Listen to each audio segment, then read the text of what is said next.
परिवार का तारीफ करो परमेश्वर के इस परिवार के लिए। आप बता सकते हैं आपका नाम, आपकी दोनों बेटियां आप हाँ यही हैं? हाँ जी पापा दोनों जी। आ गई हैं? हाँ जी पापा जी। अच्छा, क्या हुआ था? आप पहली बार कैसे आए थे शादी पर? आप क्या बता रहे थे मेरे को जब आपसे मिला? ਪਾਪਾ ਜੀ ਫਸਟ ਟਾਈਮ ਤੁਹਾਡੀ ਮੈਰਿਜ ਤੇ ਅਸੀਂ ਆਏ ਸੀ। ਅਸੀਂ ਕਾਫੀ ਪਰੇਸ਼ਾਨ ਸੀ, ਮੇਰੇ ਹਸਬੰਡ ਡਰਿੰਕ ਕਾਫੀ ਕਰਦੇ ਸੀ ਤੇ ਸਾਡੇ ਗੁਆਂਢੀਆਂ ਨੇ ਦੱਸਿਆ ਸੀ ਕਿ ਤੁਸੀਂ ਚਰਚ ਤੁਹਾਨੂੰ ਲੈ ਕੇ ਜਾਣਾ ਤੇ ਮੈਂ ਥੋੜਾ ਮੰਨੀ ਨਹੀਂ ਸੀ। ਮੇਰੇ ਮਦਰ ਇਨ ਲਾ ਲੈ ਕੇ ਆਏ ਸੀ। ਫਿਰ ਅਸੀਂ ਕਿਹਾ, ਉਹਨਾਂ ਨੇ ਦੱਸਿਆ ਕਿ ਉੱਥੇ ਪਾਸਟਰ ਜੀ ਦੀ ਮੈਰਿਜ ਹੈਗੀ ਹੈ ਤੇ ਤੁਸੀਂ ਕਾਫੀ ਚਮਤਕਾਰ ਹੋਣੇ, ਤੁਸੀਂ ਵੀ ਦੇਖੋ ਜਾ ਕੇ। ਤੇ ਬੱਚੇ ਮੈਨੂੰ ਫੋਰਸ ਕਰਨ ਲੱਗ ਗਏ ਕਿ ਤੁਸੀਂ ਚੱਲੋ, ਅਸੀਂ ਦੇਖਣਾ ਹੈਗਾ ਮੈਰਿਜ, ਕ੍ਰਿਸਚੀਅਨ ਮੈਰਿਜ ਕਿਸ ਤਰ੍ਹਾਂ ਦੀ ਹੁੰਦੀ ਹੈ ਹਨਾ। ਤੇ ਅਸੀਂ ਆਏ ਤੇ ਸਾਨੂੰ ਬਾਹਰ ਬਿਠਾਤਾ। ਜਦੋਂ ਅਸੀਂ ਦੇਖਿਆ ਮੈਂ ਕਿਹਾ ਇਹ ਕਿੱਦਾਂ ਦੀ ਚਰਚ ਹੈਗੀ ਵੀ ਟੈਂਟ ਲੱਗੇ ਹੋਏ ਆ। ਤੇ ਜਦੋਂ ਬਾਹਰ ਬਿਠਾਤਾ ਮੈਂ ਕਿਹਾ ਮੇਰੇ ਕੋ ਬੈਠਾ ਨਹੀਂ ਜਾਣਾ ਨੀਚੇ। ਤੇ ਕੋਈ ਲੇਡੀ ਸੀ ਸਾਡੇ ਨਾਲ, ਪਾਸਟਰ ਹੈਗੇ ਸੀ, ਉਹ ਸਾਨੂੰ ਅੰਦਰ ਲੈ ਗਏ ਤੁਹਾਡੇ ਜਿੱਥੇ ਤੁਹਾਡੀ ਮੈਰਿਜ ਹੋ ਰਹੀ ਸੀ, VIP ਸੈਕਸ਼ਨ 'ਚ ਜਿੱਦਾਂ। ਤੇ ਦੇਖਿਆ ਸੀ ਸਾਰਾ ਦਿਨ, ਸਾਰੀ ਰਾਤ ਸਾਡੀ ਮੈਰਿਜ ਦੇਖੀ, ਗਵਾਹੀਆਂ ਦੇਖੀਆਂ। ਫਿਰ ਨੈਕਸਟ ਟਾਈਮ ਤੁਸੀਂ ਕਿਹਾ ਸੀ ਕਿ ਮਤਲਬ ਤੁਸੀਂ ਆਪਣੇ ਡਾਕੂਮੈਂਟਸ ਲੈ ਕੇ ਆਣੇ ਹੈਗੇ ਆਪਣੇ। ਤੇ ਬੱਚੇ ਵੀ ਕਹਿਣ ਲੱਗੇ ਕਿ ਅਸੀਂ ਜਾਣਾ ਹੈਗਾ ਸੰਡੇ ਦੁਆਰਾ ਜਾਣਾ ਤੁਸੀਂ? ਹਾਂਜੀ, ਦੁਬਾਰਾ ਜਾਣਾ। ਤੇ ਅਸੀਂ ਬੇਟੀ ਨੇ ਡਾਕੂਮੈਂਟਸ ਤੇ ਕੁਝ ਨਹੀਂ ਸੀ, ਇਹਦੇ ਪਾਸਪੋਰਟ ਸੀ ਤੇ ਪਾਸਪੋਰਟ ਲੈ ਕੇ ਆਏ। ਤੇ ਤੁਸੀਂ ਉਹਦੀ ਫੋਟੋ ਤੇ ਨਾ ਆਇਲ ਲਗਾਤਾ। ਤੁਸੀਂ ਲਿਖਿਆ ਇਹਦੇ 'ਚ ਕਿ ਤੁਹਾਡੇ ਹਸਬੰਡ ਦੀ ਜਿਹੜੀ ਸਪਾਈਨ ਸੀਗੀ, ਹਾਂਜੀ, ਉਹ ਫ੍ਰੈਕਚਰ ਸੀ। ਤੁਹਾਡੇ ਹਸਬੰਡ ਕਿੱਥੇ ਨੇ? ਅੱਛਾ, ਔਰ ਤੁਸੀਂ ਲਿਖਿਆ ਕਿ ਇਹ ਸ਼ਰਾਬ ਬਹੁਤ ਜ਼ਿਆਦਾ ਪੀਂਦੇ ਸੀਗੇ। ਹਾਂਜੀ ਹਾਂਜੀ। ਤੇ ਇਹ ਟੋਟਲ ਬੈੱਡ ਤੇ ਚਲੇ ਗਏ ਸੀਗੇ। ਹਾਂਜੀ। ਔਰ ਘਰ ਦੀ ਜਿਹੜੀ ਫਾਈਨੈਂਸ਼ੀਅਲ ਕੰਡੀਸ਼ਨ ਸੀ ਉਹ ਖਰਾਬ ਸੀਗੀ। ਹਾਂਜੀ। ਓਕੇ, ਫਿਰ ਤੁਸੀਂ ਵਿਆਹ ਤੇ ਆਏ, ਫਿਰ ਤੁਸੀਂ ਉਸ ਤੋਂ ਬਾਅਦ ਸੰਡੇ ਆਏ। ਹਾਂਜੀ। ਓਕੇ, ਫਿਰ ਕੀ ਹੋਇਆ? ਪਾਪਾ ਤੁਸੀਂ ਨਾ ਪਾਸਪੋਰਟ ਦੀ ਫੋਟੋ ਤੇ ਨਾ ਆਇਲ ਲਗਾਤਾ। ਮੈਂ ਪਰੇਸ਼ਾਨ ਹੋ ਗਈ, ਮੈਂ ਕਿਹਾ ਲੈ ਮੇਰਾ ਪਾਸਪੋਰਟ ਖਰਾਬ ਹੋ ਗਿਆ। ਪਾਪਾ ਜੀ ਫਿਰ ਉਸ ਤੋਂ ਬਾਅਦ ਤੁਸੀਂ ਕਿਹਾ ਸੀ ਕਿ ਜਿਹੜੇ ਘਰ 'ਚ ਵੱਡੇ ਹੈਗੇ ਉਹਨਾਂ ਦਾ 1020 ਬੋਨਾ ਹੈਗਾ ਤੁਸੀਂ ਵੱਡਿਆਂ ਲਈ। ਤੇ ਮੇਰੀ ਬੇਟੀ ਇੱਕ ਛੋਟੀ ਸੀ, ਮੈਂ ਉਹਦਾ ਲਈ ਨਹੀਂ। ਤੇ ਮੇਰੇ ਕੋਲ 3000 ਵੀ ਨਹੀਂ ਹੈਗੇ ਸੀ ਉਸ ਟਾਈਮ ਤੇ ਮੈਂ ਆਪਣੇ ਟੌਪਸ ਗਹਿਣੇ ਪਾ ਕੇ ਤੇ ਔਰ ਤੁਸੀਂ ਲਿਖਿਆ ਕਿ ਫਾਈਨੈਂਸ਼ੀਅਲੀ ਵੀ ਕਮਜ਼ੋਰ ਸੀਗੇ। ਹਾਂਜੀ। ਘਰ 'ਚ ਕੁਝ ਵੀ ਨਹੀਂ ਸੀਗਾ, ਹਸਬੰਡ ਬਿਮਾਰ ਸੀਗੇ, ਤੁਸੀਂ ਬੀਜ ਨੂੰ ਬੋਇਆ, ਚਰਚ ਆਣਾ ਸਟਾਰਟ ਕੀਤਾ, ਔਰ ਉਹ ਵੀ ਕਿਸੇ ਦੇ ਕਹਿਣ ਦੇ ਉੱਤੇ। ਹਾਂਜੀ। ਔਰ ਪਹਿਲੀ ਵਾਰੀ ਮੈਰਿਜ ਤੇ ਤੁਸੀਂ ਆਏ। ਹਾਂਜੀ। ਉਸ ਤੋਂ ਬਾਅਦ ਸੰਡੇ ਆਏ। ਹਾਂਜੀ। ਪ੍ਰੇਅਰ ਹੋਈ। ਹਾਂਜੀ। ਪ੍ਰੇਅਰ ਦੇ ਬਾਅਦ ਕੀ ਹੋਇਆ? ਟੋਟਲੀ ਲਾਈਫ ਚੇਂਜ, ਜ਼ੀਰੋ ਤੋਂ ਹੀਰੋ ਬਣਾਤਾ ਪ੍ਰਭੂ ਨੇ। ਕੀ ਹੋਇਆ ਦੱਸੋ ਲੋਕਾਂ ਨੂੰ।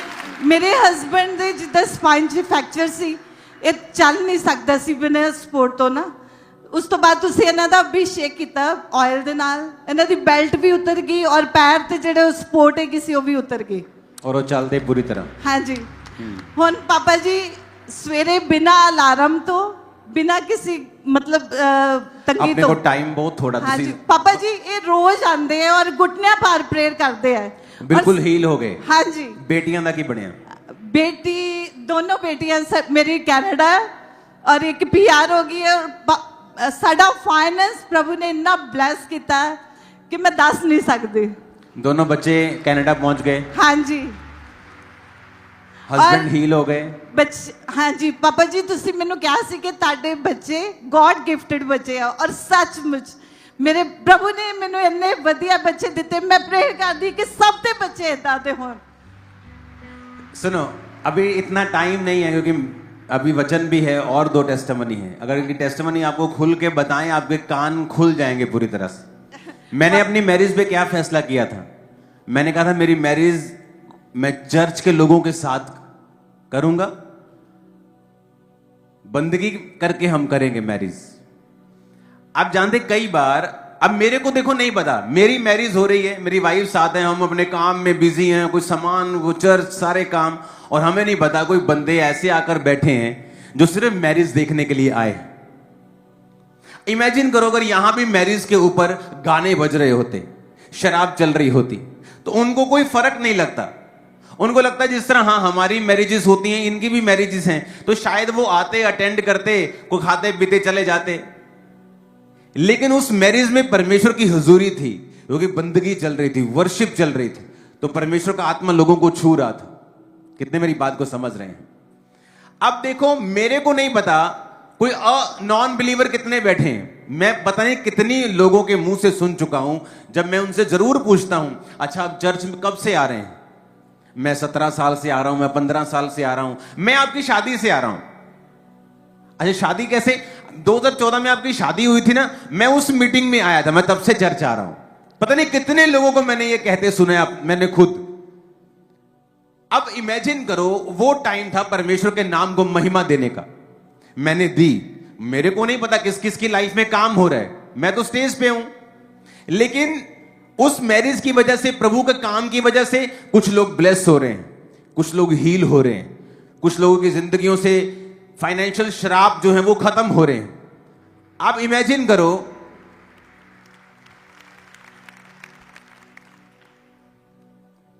अब यहां लिखा है कि स्पाइन फ्रैक्चर, डिप्रेशन में चले गए, शराब का नशा करते थे।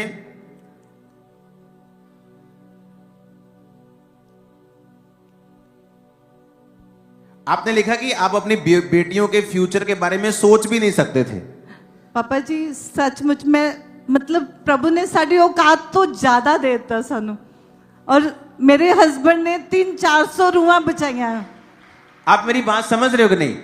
एक फैमिली क्या बता रही है, और ये ऐसे कितनों की टेस्टिमनी होगी। मैं जो बात आपको बताना चाहता हूं वो ध्यान से सुनो।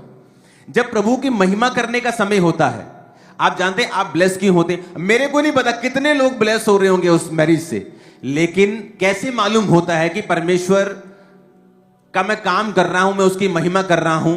जब ये ब्लेस, मुझे नहीं पता कि ये ब्लेस हो रहे हैं, पर ये जब ब्लेस होते हैं, आपको नहीं पता किसी को, हम भी ब्लेस हो रहे होते हैं साथ साथ। मेरे रास्ते भी खुल रहे होते हैं, मेरी प्रॉब्लम्स भी खत्म हो रही होती हैं। मेरे को नहीं पता क्यों, क्योंकि मेरी वजह से किसी की प्रॉब्लम्स खत्म हो रही हैं, मेरी वजह से किसी के घर में आशीष आ रही। तो परमेश्वर देखता है कि अच्छा ये बंदा मुझ में है और ये खुश है और इसके घर में बरकत आ रही है, वजह कौन है?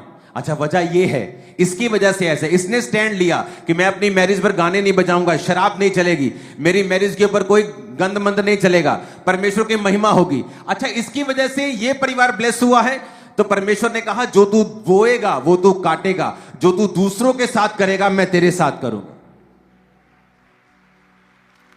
तो ऐसे कितने परिवार होते हैं जो चर्च में आके ब्लेसिंग पाते हैं। अब वो मुझे पैसा थोड़ी देते हैं कि ये हम आपकी वजह से ब्लेस हुए जी, ये लीजिए पर्सनल पैसे आपके लिए। लेकिन परमेश्वर मुझे अपने तरीके से ब्लेस करता है, क्योंकि मैं दूसरों की ब्लेसिंग का अगर कारण बन रहा हूं तो परमेश्वर देखता है। इसलिए वचन में लिखा है कि जब एक अनाथ, जब एक विधवा तेरे कारण रोएगी, तो मैं उस आंसुओं को देखकर उसका न्याय करूंगा और तू भी रोएगा। तो इसीलिए अयूब कहता था कि मेरे कारण विधवा आनंद के मारे गाती है, मैं अनाथों का सहायक रहा हूं। और अगर आप ध्यान से बाइबल पढ़ेंगे तो अयूब जो था उस देश का सबसे अमीर इंसान था। 7,000 ऊंट, आप इमेजिन करो, आज का ऊंट तब का ट्रक था, तो तब ट्रक नहीं होते थे, टाटा ट्रक नहीं चलता था, ऊंट लेके जाते थे सामान को। तो इमेजिन करो एक बंदे के 7,000 उसकी ट्रांसपोर्ट थी, ट्रकों की, गधे थे, घोड़े थे, सब कुछ था, बहुत अमीर हो गया। और जब वो अपने बता रहा है रीजंस को कि मैं अमीर हूं, और बीच में बताता है कि परमेश्वर ने मुझे ब्लेस किया, मैं अनाथों का सहायक हूं, विधवा मेरे कारण आनंद के मारे गाती थी। जो परदेसी होते थे मैं उनका हाल जानबूझकर पूछ लेता था, पूछवा लेता था हाल उनका, बहाने बहाने से उनका हाल पूछता था। आज लोग परदेसियों को गाली निकालते हैं, वो तो यूपी से आया है, ये बिहारी हैं, ये पंजाबी, ये फलाने हैं, टमकाने हैं। और जो वो करते हैं लोगों के साथ, उनके साथ भी दूसरे वैसा ही करते हैं फिर, क्योंकि जो तू बोएगा वो तू काटेगा। और जब आप प्यार करते हैं, जब आप दूसरों के लिए आशीष का कारण बनते हैं, परमेश्वर आपको देखता है और फिर वो आपको वहां से ब्लेस करता है जहां से आपने सोचा भी नहीं होता। आप मेरी बात समझ रहे कि नहीं? और यही कारण है कि जब आप परमेश्वर का काम करते जाते हैं, आप परमेश्वर के सुसमाचार को बांटने के लिए गए, आपने किसी को पर्चा दिया, वो घर मसीह में आ गया, उस घर से कलेश खत्म हो गया, शराब खत्म हो गई, दारू खत्म हो गई। तो जब वो घर बचता है, परमेश्वर उसे ब्लेस करता है, तो परमेश्वर ये भी देखता है कि ये क्यों बचा, किसके द्वारा बचा? अगर वो आपके द्वारा बचा, आपके पंफलेट के द्वारा बचा, तो आपको बरकत मिलना 100% तय है और शैतान इसे कभी रोक नहीं सकता, जितना कोई जादू टोना रोक नहीं सकता उसको। कितने मेरी बात को समझ रहे हैं? यही रीजन है जब आप उत्तम रीति के साथ प्रभु के साथ पवित्रताई में चलकर सेवा करते हैं, आप ब्लेस होते हैं।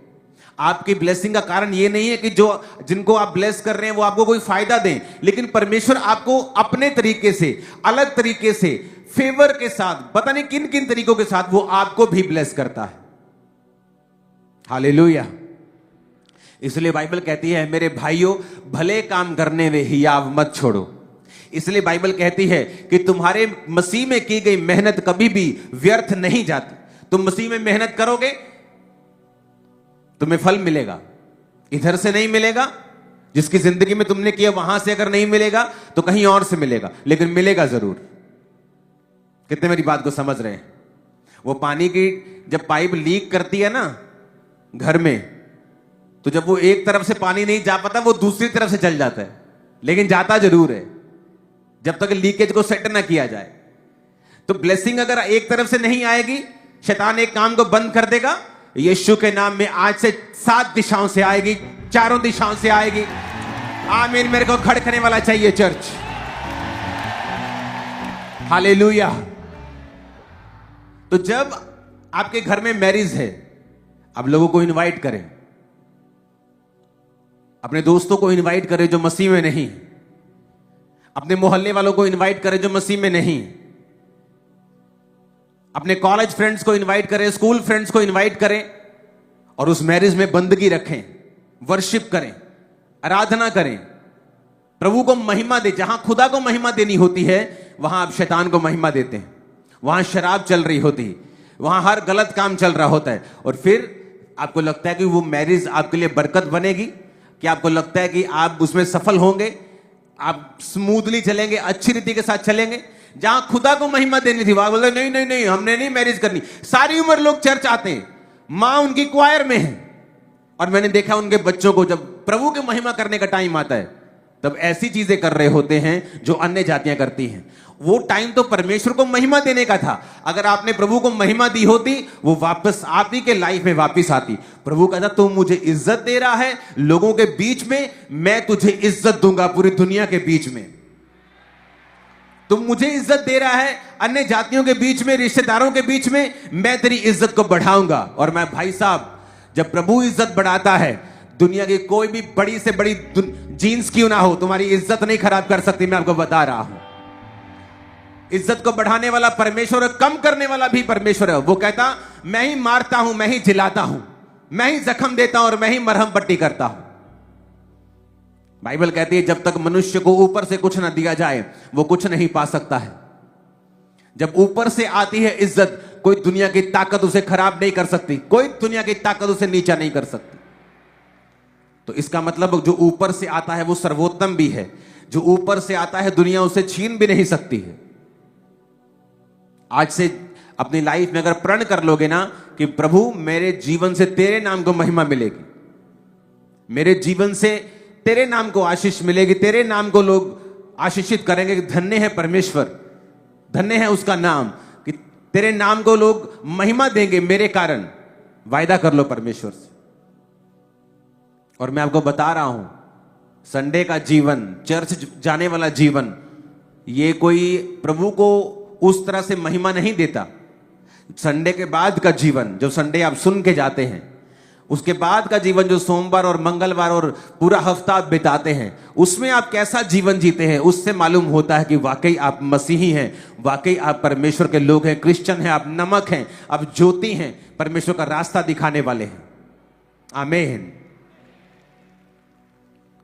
ऐसा करके देखो, लाइफ स्टाइल ऐसा बनाकर देखो कि आपकी वजह से आपका पड़ोसी, आपका कोवर्कर, आपका साथी जो आपके साथ सेवा करता है, उसके जीवन में ब्लेसिंग आ रही है, क्योंकि आप पवित्रताई में हैं।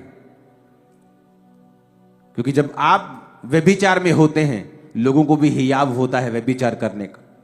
जब आप चोरी कर रहे होते हैं, आपके बच्चों के लिए फिर चोरी करना बड़ी आसान बात होगी। अगर बाप चोर है तो बच्चा डबल चोर बनता है। अगर बाप शराबी है तो बाप बोलता है बेटा 2 पैग कोई बात नहीं, लेकिन जब बच्चा बड़ा होगा वो 2 पैग नहीं, वो 10 पैग लगाए। तो ये अपनी लाइफ में मेक श्योर करो कि आप अपनी जिंदगी से प्रभु को महिमा देंगे। हालेलुया। ऊंची आवाज में तारीफ करो खुदाबंद को जोर से।